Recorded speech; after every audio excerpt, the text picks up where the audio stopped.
General audience மேலே மக்கள் நெட்டி ஃபார் வியூவர்ஸ் எல்லாத்துக்குமே வணக்கம். இன்னைக்கு 100 அதர்வா அவர்களுடைய படத்தினுடைய டீசர் வந்திருக்கு. அந்த டீசரில் என்னெல்லாம் இருக்குது அப்படின்னு சொல்லிட்டு பிரேக் டவுன் பண்ண போகிறோம், ரிவ்யூ பார்க்க போகிறோம்.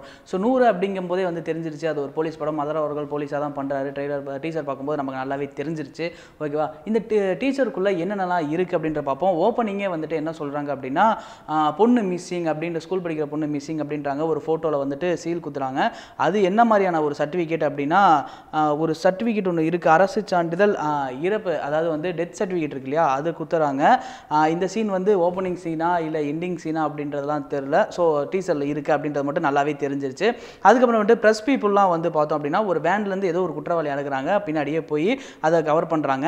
அதுக்கப்புறம் வந்துட்டு அதர்வாவோட இன்ட்ரோ காட்டுறாங்க. இன்ட்ரோவில் பார்க்கும்போது நிறையா போலீஸ்லாம் நிற்கிறாங்க. அதர்வா கூலர்ஸ் போட்டு ஸ்டைலாக நடந்து வராரு. அவர் யூனிஃபார்ம் போடல அப்படின்றது நமக்கு நல்லா தெரியுது. பின்னாடி பேக்ரவுண்டில் வந்து ரஜினி சார் ஸ்டில் இருக்கு. ஸோ இதெல்லாம் வந்து எதுக்காக வச்சிருக்காங்க அப்படின்னு சொல்லலாம்.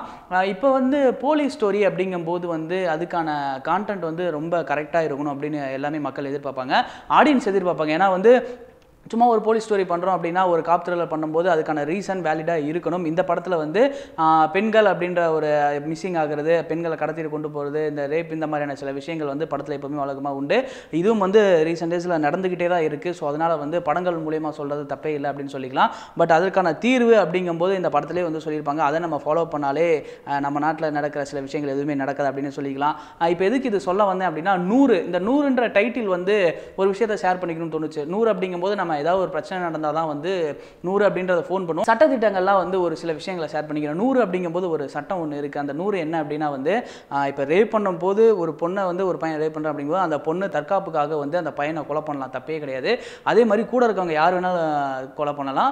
அது மட்டும் இல்லாமல் அவங்க அப்பா அம்மாவே இருந்தாலும் கொலை பண்ணலாம். இதெல்லாம் எதுக்காக நான் சொல்ல வரேன் அப்படின்னா, நமக்கான ஒரு பிரச்சனை வரும்போது கண்டிப்பாக பக்கத்தில் இருக்க ஏதாவது ஒரு பொருள் எடுத்து ஏதாவது ஒன்று பண்ணிடுங்க, தப்பே இல்லை. ஏன்னா கோர்ட்டில் போயிட்டு சொல்லும்போது என்னோட தற்காப்புக்காக தான் இது பண்ணினேன் அப்படின்னு வந்து சொல்லிக்கலாம். அந்த சட்டத்தோட பேர் தான் 100.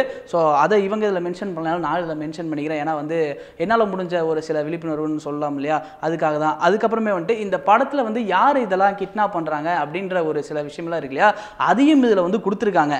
என்ன கொடுத்துருக்காங்க அப்படின்னா, டெலிவரி பாய் வேஷம் போட்டுட்டு கொத்து கொத்தா ஒரு கும்பல் தெரியுது, ஒரு 10 பேர் இருக்காங்க. எக்ஸ் அப்படின்னு சொல்லிட்டு போட்டுட்டு சுற்றிக்கிட்டு இருக்காங்க.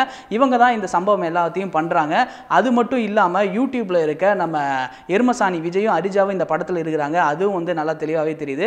இந்த படத்தினுடைய ஹீரோயின் வந்து பார்த்தோம் அப்படின்னா அன்சிகா மூத்தோனி இருக்கிறாங்க. அழகாக அந்த கூட இது பண்ணிட்டு காட்டியிருந்தாங்க. ஷார்ட்ஸ்லாம் செம்மையாக இருந்தது.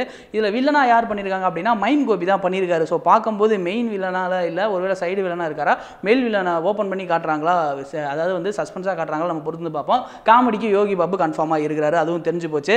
அதுக்கப்புறம் அதர்வா வந்து ஒரு பப்புக்குள்ளே போயிட்டு யாரையோ தொலைவராரு.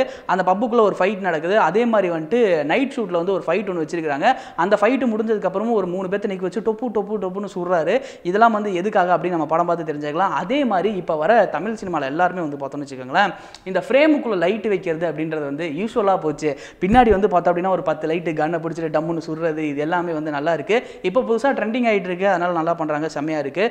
அதுக்கப்புறமே வந்துட்டு பார்த்தோம் அப்படின்னா, இந்த ஒரு ஷாட்டில் வந்துட்டு மழை பெய்யுது, அங்கிட்டு போலீஸ் ஜீப்பு இங்கிட்டு போலீஸ் ஜீப்பு, சென்டரில் ஒருத்தரை முட்டி போட வச்சிருக்காங்க, இங்கிட்டு ஒரு ஆள் நிற்கிறாங்க. ஐ திங்க் அது அதர்வாக இருக்கணும், இங்கிட்டு நிற்கிற ஒரு ராதா ரவியாக இருக்கணும். ஸோ மெயின் வில்லன் அவராக கூட இருக்க நிறைய வாய்ப்பு இருக்குது. அதுக்கப்புறமேட்டு அந்த டெலிவரி பாய் சொன்னேன்ல, அவங்க பிளாக் கலர் டிஷர்ட் போட்டு எக்ஸ் அப்படின்னு சொல்லிட்டு ஒரு சிம்பிளை போட்டுட்டு சுற்றிட்டு இருக்காங்க. அதுக்கு பின்னாடி மைம் கோபி அவர்கள் தான் இருக்கிறாரு.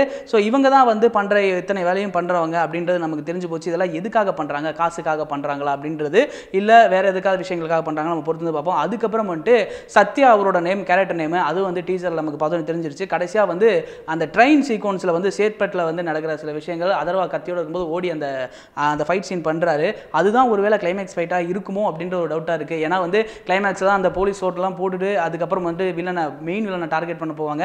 அந்த மாதிரியான ஒரு எமோஷன் இருக்குது. அதுக்கப்புறம் கேக் வெட்டி அண்டறது கால் அப்படின்னு வந்து செலிப்ரேட் பண்ணுறாங்க. இது முன்னாடியே நடக்குதா இல்லை இந்த கேஸ்லாம் சால்வ் ஆனதுக்கப்புறம் கேக் வெட்டி கொண்டாடுறாங்களா, நம்ம படம் பார்த்ததுக்கப்புறம் தெரிஞ்சுக்கலாம். ஸோ ஓவராலாக படம் பார்க்கும்போது என்ன தெரியுது அப்படின்னா, இந்த படம் வந்து தமிழ் சினிமாவில் கொஞ்சம் முக்கியமாக பேசப்படுற படமாகவே இருக்கும் அப்படின்னு நினைக்கலாம். ஏன்னா வந்துட்டு இப்போ ரீசெண்ட் டேஸில் நடந்திருக்க சில விஷயங்கள்லாம் வச்சு எடுத்துருக்காங்களா, இல்லை இதுக்கு முன்னாடியே வந்து எடுத்துட்டாங்களா அப்படின்றத நம்ம பொறுத்து வந்து பார்க்கலாம். ஸோ ஓவராலாக 100 அப்படின்ற படம் டீசர் பார்க்கறதுக்கு நல்லா இருந்துச்சு. நீங்கள் பார்த்துட்டீங்க அப்படின்னா உங்களுக்கு எந்த அளவுக்கு பிடிச்சிருந்து, இந்த ரிவ்யூ எந்த அளவுக்கு பிடிச்சிருக்கு அப்படின்றத கீழே மறக்காம கமெண்ட் பாக்ஸில் கமெண்ட் பண்ணுங்கள். இந்த வீடியோ உங்களுக்கு பிடிச்சிருந்துச்சு அப்படின்னா லைக் பண்ணுங்கள், ஷேர் பண்ணுங்கள், கமெண்ட் பண்ணுங்கள். மறக்காம நெட்டி ஃபாரிக்கு சப்ஸ்கிரைப் பண்ணுங்கள், கூட இருக்க பெல் ஐக்கானை கிளிக் பண்ணிடுங்க. இந்த டீசர் நீங்கள் பார்க்கல அப்படின்னா கீழே இருக்க டிஸ்கிரிப்ஷனில் லிங்க் தரேன், போய் பாருங்கள். பார்த்துட்டு அந்த வீடியோக்குள்ளேயே போய் கமெண்ட் பண்ணுங்கள். நெட் டிவி ஃபார் யூக்கு லைக் பண்ணுங்கள், ஷேர் பண்ணுங்கள், சப்ஸ்கிரைப் பண்ணுங்கள்.